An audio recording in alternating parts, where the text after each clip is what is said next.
What is shaking, everybody? Shane here. Just finished up my workout and I figured I would take you guys through a little movement series that can be really helpful for those of you with back pain. This is a great series of movements for anybody who has back issues due to sitting, an office job, driving, just gaming in general, or alternatively if you have a job that has you on your feet a lot, both of which can really impact your low back, make you feel quite uncomfortable.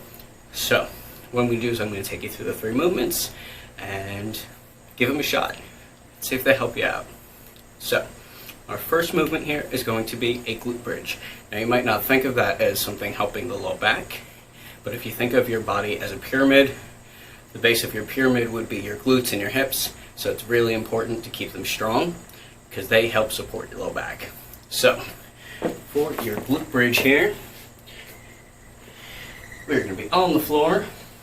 You want those feet relatively close to the bottom. You don't want them out here. So we're going to be here. You want that low back nice and flat. Arms wherever the hell you want them. And what we're going to do here is we're going to push up, really squeeze and contract those glutes. You're going to hold for a second and control on the way down. So up and down. One thing you don't want to do is just like flop around. We're not just humping the air here. We're moving with purpose. Squeeze and back down. Somewhere in the range of 15 to 20 repetitions, really being slow and conscious about that movement. Alright, for this next one we're going to do a series that I call Cat Cow Child. So it's going to be 3 movements in a rotation, or in a series, or however the hell you want to say it. So we're going to be in a good quadruped position. Knees are going to be right under the hips. Shoulders are going to be right over the wrists. We want a nice flat back and a tight core. So here we are going to drop our head down and pull our pelvis under us. And then you're going to reverse that. You're going to extend up. You're going to push your hips up as high as you can. And then from here, you're just going to drop those hips straight back into child's.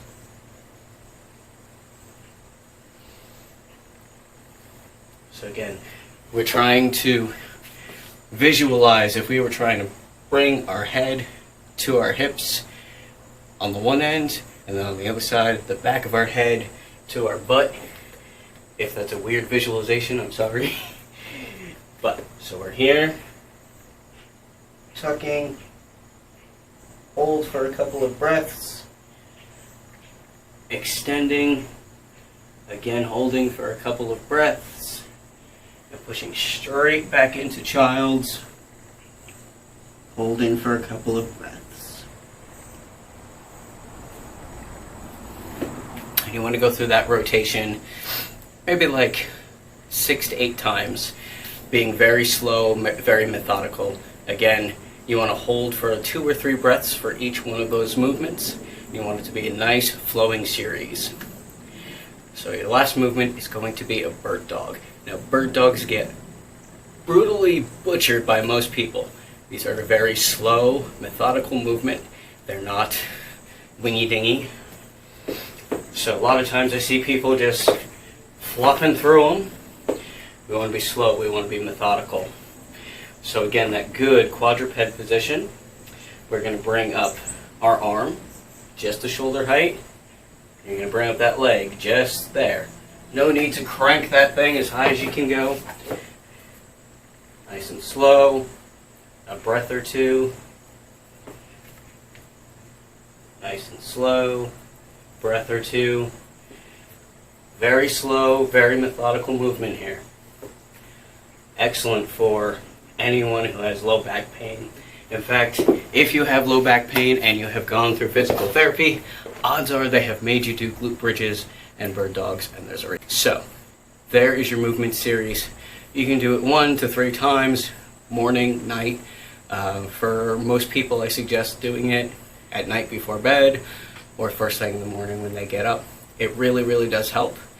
Can't expect it to help the first time, but if you do it continuously over time, you should feel a great improvement. Give it a shot. Let me know how it feels.